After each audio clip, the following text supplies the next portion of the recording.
বিষয়ে আলোচনা সভায় উপস্থিত সম্মানিত আমার আদর্শ কৃষক ভাইরা, আসসালামু আলাইকুম রহমতুল্লাহ। আমি আলোচনা করব প্যারাকোয়াট সম্পর্কে। প্রতি জমিতে অনেক বড় বড় ঘাসের কারণে মানুষ চাষ করতে পারছে না, সে সম্পর্কে আলোচনা করব। বেবিলন এগ্রো অ্যান্ড ডেইরি লিমিটেডের একজন কৃষি সভায় আছি, কর্মকর্তা আছি আমি।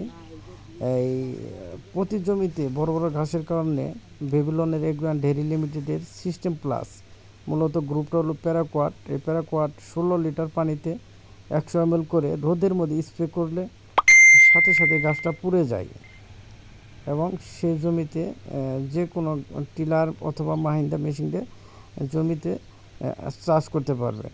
আর যদি এটা কিন্তু বৃষ্টির মধ্যে স্প্রে করা যাবে না। যদি বৃষ্টির মধ্যে স্প্রে করলে কোনো কাজ করবে না। মূলত এটা রোদের মধ্যেই সবচেয়ে ভালো কাজ করে। আপনি দেখতে পাচ্ছেন একটা পুকুর পাড়ে এই প্যারাকোয়াট মানে সিস্টেম প্লাস ব্যবহার করছে। দেখতে পাচ্ছেন অনেক গাছগুলো একদম মারা গেছে। আর আরেকটা কথা হলো, সিস্টেম প্লাস আপনি যে কোনো সবজির ক্ষেত্রে যদি ব্যবহার করেন, সবজির গাছ থেকে 2 থেকে 3 হাতের মধ্যে স্প্রে করা যাবে না। যদি 2 থেকে 3 হাতের মধ্যে বাদ দিয়ে স্প্রে করেন, অবশ্যই আগাছা দমন হবে, গাছের কোনো ক্ষতি হবে না। আর যদি আপনি ওই গাছের পাতার বা কাণ্ডের উপর পড়ে, তাহলে সাথে সাথে গাছটা পুড়ে যাবে।